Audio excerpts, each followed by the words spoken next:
ఇప్పుడు నేను చెప్పేటటువంటి ఈ 5 విషయాలు ఎవరితో చెప్పకండి. లాస్ట్ 5th వన్ అయితే ఆల్రెడీ మీరు ఫేస్ చేసే ఉంటారు. అందులో నెంబర్ 1, నా దగ్గర అస్సలు డబ్బులు లేవు అనే మాట మీ నోట్లోంచి రాకూడదు. ఎందుకంటే డబ్బులు లేని మనిషికి ఈ సమాజం ఎంత వాల్యూ ఇస్తుందో మీకు కూడా తెలుసు. కాబట్టి ఆ మాట మీ నోటి నుంచి రానివ్వకండి. అండ్ నెంబర్ 2, ఇంట్లో జరిగిన గొడవల్ని బయట చెప్పకండి. ఎందుకంటే వీడికి ఇంట్లోనే వాల్యూ లేదు, ఇంకా మనమేంటి వాడికి వాల్యూ ఇచ్చేది అని తీసి అవతల పడేస్తారు మిమ్మల్ని.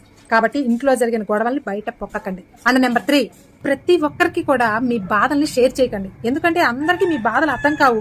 పైగా దాన్ని కామెడీగా చేసి అందరికి ప్రచారం చేస్తూ ఉంటారు. అవసరమా? వాళ్ళు తీర్చకపోగా మనం చులకనైపోతాం. అండ్ నెంబర్ 4, లైఫ్ లో మీరు ఎలా ఎదగాలి అనుకుంటున్నారు అన్న విషయాన్ని ఎవరితో చెప్పకండి. ఎందుకంటే ఒకళ్ళు దాన్ని కాపీ చేయొచ్చు, లేదా మీరు ఎదగకుండా ఉండటానికి మీ కాళ్ళను పట్టుకుని కిందకి లాగే అవకాశం కూడా ఉంది. మనం ఎదగకపోయినా పర్వాలేదు, కానీ పక్క వాళ్ళు ఎదగకూడదు అనేటటువంటి సమాజం ఇప్పుడున్న రోజుల్లో ఉంది. కాబట్టి మీరు ఎలా ఎదగ